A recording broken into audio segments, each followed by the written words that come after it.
jangan sekali-sekali mengabaikan ayah dan ibu. Pelihara, jaga, hormati, angen ratu memeja ibapo. Sehingga dengan demikian dari sanalah sumber dari kesejahteraan kita bermuara. Umat sedharma yang berbahagia, cara kita kemudian setelah kita bekerja, makanya pagi sebelum kita bekerja, jangan lupa untuk memuja meme dan bapa, kemulan taksu. Sore hari setelah kita selesai bekerja, jangan lupa bersyukur untuk memuja meme dan bapa di kemulan dan taksu. Tidak lupa juga kita merenungkan bahwa hakikat ciptaan itu adalah bertemunya antara ayah dan ibu, dan jadinya kita adalah ayah dan ibu. Jadi Tuhan bagi seorang anak dalam konsep kerja itu adalah orang tuanya. Maka dari itu dengan menghormat pada orang tua, dengan memelihara orang tua, itu sesungguhnya sebagai salah satu syarat bahwa kesejahteraan bisa kita peroleh. Jangan bilang kesejahteraan dengan banyak uang. Jangan bilang kesejahteraan dengan banyak harta benda. Tidak. Kesejahteraan itu adalah apabila kita mampu meletakkan dalam sanubari kita orang tua. Makanya de pesan bin mana ngejangi memeja ibapa di panti asuhan, di panti jompo. Jangan sekali-sekali kemudian mengabaikan beliau. Beliau sudah tua, semakin menua, dan kemudian akan menghadap kepada Tuhan. Maka sebelum beliau menghadap kepada Tuhan, marilah kita menghadap kepada beliau dengan bakti kita. Hormati, syukuri, bahagiakan orang tua. Salah satu sang urip yang paling utama adalah membahagiakan orang tua. Dengan cara apa? Dengan jalan kerja. Maka kerja ini sebagai persembahan bukan berarti bahwa pekerjaan kita ini sepenuhnya kemudian kita berikan untuk melakukan yadnya. Tidak. Kerja sebagai persembahan adalah semua hasil kerja kita ini kita persembahkan kepada Tuhan kita yang tahap pertama, orang tua. Baru kemudian tahap kedua. Karena begitu orang tua tiada, kemana beliau pergi? Kita linggihkan di rong telu. Maka kemudian kita puja beliau. Maka setelah menyelesaikan kewajiban pada orang tua, membahagiakan orang tua, maka sisihkan penghasilan kita untuk ngodalin. Kenapa? Memuja beliau Sang Hyang Tripurusa. Karena beliaulah kemudian yang disebut sebagai Brahma Wisnu Iswara. Beliaulah kemudian yang disebut sebagai pencipta, pemelihara, dan pelebur. Maka adalah bohong, adalah salah apabila kita memiliki hasil kerja itu hanya untuk memuaskan diri kita tanpa melakukan pemujaan kepada beliau. Umat sedharma yang berbahagia, selanjutnya sang urip sebagai kewajiban selanjutnya adalah dengan taat. Apa yang dimaksud taat? Yang pertama, taat hukum. Yang namanya taat hukum, kita berusaha melakukan perbuatan agar supaya kita tidak menyalahi hukum. Baik itu hukum Tuhan dalam kitab suci, baik itu hukum manusia dalam perdata dan pidana, baik itu juga hukum kehidupan kita, tidak menyalahi alam. Yang disebut dengan hukum Tuhan, kita berupaya seoptimal mungkin menjalankan yang disebut dengan kewajiban kita kepada Tuhan. Orang sering menyatakan bahwa cara bersyukur kepada Tuhan itu adalah dengan cara melakukan yadnya besar. Boleh. Ada orang menyatakan cara bersyukur kepada Tuhan adalah membuat tempat suci yang indah. Boleh. Tetapi cara yang paling sederhana untuk melakukan pemujaan kepada Tuhan adalah memuliakan orang yang menciptakan kita, yaitu meme dan bapa. Kembali lagi ke jalan kerja, bahwa taat hukum, taat pada kitab suci, itu kita harus pertama taat kepada ajaran Tuhan, ajaran suci. Maka kemudian, yang mengharapkan sekali kepada umat sedharma yang berbahagia dimanapun berada dan mendengar Dharma Wacana ini, sebisa mungkin setiap hari kitab suci kita harus kita jadikan tempat bercurhat. Caranya bagaimana? Baca kitab suci. Bahkan ada umat kita di pelosok-pelosok tidak punya tempat kitab suci. Lalu kalau tempat untuk bercurhat tidak punya, bagaimana cara kita? Jadi sekarang banyak orang berkitab suci di internet misalnya. Jadi semua baik colek-colek saja. Bahkan kita tidak tahu apa benar atau salah apa yang disampaikan di internet. Maka dengan demikian umat sedharma sisihkan sedikit penghasilan untuk membeli kitab suci. Bukan hanya untuk kita, tetapi untuk anak, untuk cucu kita. Dan wajibkan mereka membaca kitab suci itu. Karena ada juga yang banyak punya kitab suci tapi tak pernah dibaca. Ada yang sama sekali tidak pernah membaca, ulian singelah. Maka dengan demikian ada salah satu dana punya yang paling utama yang disebut dengan jenanam yadnya paramtapa. Wahai Arjuna, yadnya yang utama itu yadnya ilmu pengetahuan. Sang urip yang selanjutnya, coba kita berupaya berbagi kepada saudara kita. Bukan berbagi satwa, bukan berbagi tutur, bagikan kitab suci pada mereka. Banjarane singlah kitab suci, bang kitab suci apa sih? Ne baca, ne bang cucu, ne bang panak baca, ne bang baca kitab suci. Salah satu kewajiban kita mentaati hukum agama, yaitu mempelajari kitab suci. Nah, selanjutnya kewajiban kita adalah bela negara. Kata bela negara ini sudah modern. Yang dimaksud kemudian dengan bela negara itu adalah melanin urip, melanin hidup, melanin tanah air. Membela, jadi wirang melanin bumi gitu. Ada banyak sekarang orang-orang hebat dari desa, tapi sayangnya dia lupa dengan desanya. Ada banyak sekali sekarang orang-orang hebat, dia bisa bicara A, B, C, D, tetapi dia tidak membumi, tidak melakukan apa yang dia lakukan. Bahayanya, ada banyak sekali punya cari, tetapi dia tidak pelihara carinya. Ada banyak punya tegalan, dia tidak pelihara tegalannya, hanya mencari hasilnya. Maka kata sangurip yang sebenarnya adalah bagaimana kita menyadari kewajiban kita. Bahwa ada kewajiban membaca kitab suci adalah kebenaran. Kewajiban menghormat pada orang tua adalah kebenaran. Tetapi kewajiban memelihara alam itu juga adalah kebenaran. Tetapi sekarang sedang trending topik. Begitu ada persoalan-persoalan COVID, persoalan-persoalan sasab berana, persoalan-persoalan penyakit sekarang, baru kemudian mereka berpikir untuk menanam kacang, menanam jagung. Ya memang terlambat sebenarnya, karena kalau kita tanam sekarang 4-6 bulan lagi baru berbuah. Tapi daripada tidak sama sekali.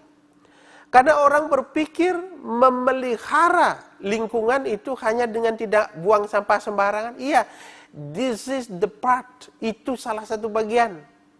Yang paling mulia adalah memelihara, menanami, menyiami, mengairi. Itu yang lebih penting. Masa sekarang juga sedang kebut dan viral di media. Begitu dia sadar bahwa mencari uang itu sudah menjadi kesusahan, maka sekarang dia waktunya untuk berkebun dan sebagainya. Waktu berkebun ini apa? Waktunya untuk memeluk Ibu Pertiwi. Memeluk Ibu Pertiwi adalah bukan dengan cara kita tidur di ala setan. Jaga, tumbegin, abasin, tanemin. Tumbegin malu, pangnya ia gebuh. Abasin malu, pangnya galang. Tumbegin, pangnya gebuh. Habis itu mohoni Ibu Pertiwi dengan cara apa? Tanami. Karena Ibu Pertiwi tidak pernah bohong. Begitu Anda menanam jagung, pasti akan berbuah jagung. Dengan catatan, sing ada landak di lingkungan deh. Amin ada landak di lingkungan jagung, telah landakin lah. Tetapi cara kita bersyukur, cara kita melakukan taat kepada hukum agama, taat kepada kitab suci, memuliakan Ibu Pertiwi, menanami, itu menjadi kewajiban kita. Karena ini juga kemudian memberikan kita nasihat banyak. Apabila kita menanam jagung, kita petik jagung. Apabila kita menanam jeruk, kita petik jeruk. Itu artinya apa? Sangapo mesadana sarwayu sinah, sangapo mekarma sarwayu sinah ya mesadana sarwayu. Siapapun yang melakukan hal baik pasti akan mendapatkan kebaikan. Dan siapa yang berbuat buruk, dia akan mendapatkan keburukan. Maka hikmah dari kita stay di rumah sesungguhnya adalah memberikan nasihat kepada kita untuk kembali ingat kepada orang tua. Siapa orang tua? Ibu Pertiwi kita dan akasa atau langit.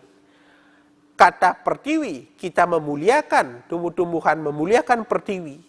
Kemudian langit, kita memuja yang di atas. Sekarang kita diingatkan untuk itu. Dan umat sedharma yang berbahagia, apabila umat sedharma belum menyadari akan hal ini, maka selama itu kesusahan akan ada. Maka sebanyak apapun dompet saudara berisi, apabila saudara tidak memuliakan, saudara tetap ada dalam penderitaan. Bukan hanya saudara, ya saya juga. Selama tidak memuliakan, maka selama itu kita mendapat penderitaan. Dengan demikian umat sedharma taat pada hukum yang dimaksud hukum agama adalah kita membaca kitab suci dan memelihara tempat suci. Memelihara tanah air, memelihara tanah kelahiran, memelihara bumi Pertiwi ini. Itu adalah beberapa kewajiban yang menjadi salah satu bagian dari sang urip. Umat sedharma yang berbahagia, dalam konteks kewajiban, kita ada lagi punya konsep yang disebut dengan catur asrama. Ini konsep yang sudah lama. Dan bahkan kurang lebih lah 99% umat sedharma yang mendengar ceramah saya ini pasti tahu catur asrama. Brahmacari, Grihasta, Wanaprastha, Biksuka. Tapi ketika ditanya, apa itu Brahmacari? Orang bilang masa menuntut ilmu. Titik. Karena masa menuntut ilmu, maka Brahmacari disampaikan itu adalah masa SD, TK, SD, SMP, SMA, perguruan tinggi. Padahal tidak begitu. Kalau di TK, SD, SMP, SMA itu hanya mengolah pikiran kita. Tetapi naluri kita terhadap hidup ini tidak dipelihara. Maka kuliah yang sebenarnya tidak ada di meja kampus. Tapi kuliah yang sebenarnya adalah ada di alam semesta. Begitu saudara terbangun pada pagi hari, dibangunkan oleh kedis terucuk dan siap mekeruyuk, maka pada saat itu kewajiban kita ditantang untuk kita lakukan. Maka kata Brahmacari sesungguhnya adalah mencari Brahma. Dalam plesetannya mencari Brahma, artinya kita mencari Tuhan. Tuhan itu ada di mana-mana. Maka kemudian disebut dengan Sarvagatah. Anandi Ananta tak habis-habis untuk kita pelajari. Maka kemudian kata Brahmacari, masa menuntut ilmu, melajah semekelon urip. Selama hidup kita belajar. Kita belajar pada pohon-pohonan. Kita belajar pada hewan. Kita belajar pada diri kita sendiri. Untuk belajar pada tumbuhan, misalnya. Kita banyak belajar pada pohon aren. Ini punyan jaka. Di beberapa daerah Baliaga sangat memuliakan aren. Daerah Pedawa misalnya. Memuliakan aren maksudnya adalah aren itu daunnya muda digunakan untuk sarana upurengga. Daun yang tua digunakan. Tapisne dokne manggo. Bantangne manggo, lidinne anggon sampat, tengah bantangne dak disagu juga bermanfaat. Akarnya pakai bahan obat-obatan, buahnya masih muda, peji dari bang sampi, airnya masih bisa kita pakai tua. Yang tua buahnya disebut beluluk kolang-kaling, kita bisa jadikan es. Umat sedharma yang berbahagia, mari kita belajar dari jaka. Apa yang tidak berguna dari jaka? Jaka menjadi tidak berguna apabila dia berada pada manusia-manusia yang tidak mampu memanfaatkannya. Itu artinya apa? Apabila kita membatasi karma kita dengan pemahaman kita yang rendah, maka selama itu kita tidak bisa mendapatkan hasil dari alam semesta. Itu belajar dari jaka. Yang kedua, kita belajar dari kelapa. Daun muda, sarana upakara. Daun tua, juga sarana upakara. Kemudian buah muda, buah yang tua terlebih, bungsil, kelungah, nyuh, tapis, manggo, bantangnya manggo kayu, akarnya dipakai. Lalu apa yang tidak berguna dari kelapa? Kalau kita belajar dari kelapa. Dan masih banyak sekali pepohonan memberikan kita kuliah umum sebenarnya. Tetapi kita tidak pernah memahaminya. Maka hari ini kita diajarkan oleh alam untuk memeluk Ibu Pertiwi. Coba saudara duduk di tegalan, duduk di hutan, dan cari pelajaran pada pohon-pohon itu. Maka pohon-pohon itu akan marah semuanya kepada kita. Wahai manusia, kenapa tidak sejak lama kau datang padaku? Sebab akulah sesungguhnya pencerahmu. Umat sedharma yang berbahagia, itu kalau kita belajar dari pohon, dari tumbuhan. Coba kita belajar pada hewan. Pernahkah saudara melihat harimau? Melihat mungkin pernah, tapi jangan sampai berjumpa dengan harimau, karena takutnya kita sendiri yang akan dibunuh. Harimau begitu dia makan daging, tidak pernah mau makan sayuran. Artinya apa? Kalau manusia kan tidak tepat pada pendirian. Sesungguhnya. Dia hanya melakukan apa yang menurut dia baik. Tetapi kalau pada hewan kita belajar, begitu dia ditakdirkan untuk menjadi pemakan daging, dia pantang untuk memakan tumbuhan. Begitu dia pemakan tumbuhan, pantang untuk memakan daging. Maka kemudian landak, otonin ping satu landak, tidak mau dia makan daging. Pasti dia makan tumbuhan. Artinya apa? Dharmanya itu.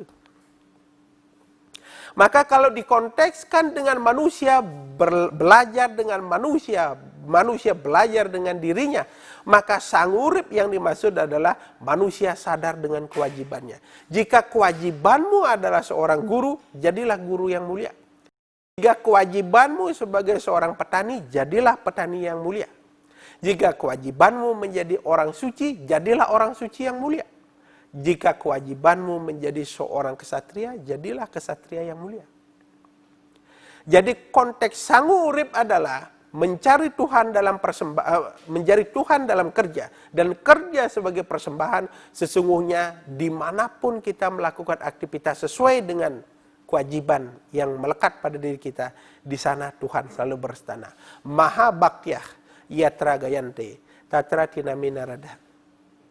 Wahai manusia, dimanapun engkau menyanyikan lagu-laguku, lagu Tuhan, maka di sana aku ada. Artinya apa? Dengan kita memelihara alam, kita menyanyikan lagu Tuhan. Jangan berpikir menyanyikan lagu Tuhan dengan mekidung, dengan membaca mantra. Tidak. Jadi agama itu menjadi hidup ketika kita belajar dari kehidupan ini. Sehingga itulah kemudian disebut agama. Nah, itu brahmacari. Yang kedua adalah kewajiban kita grehasta.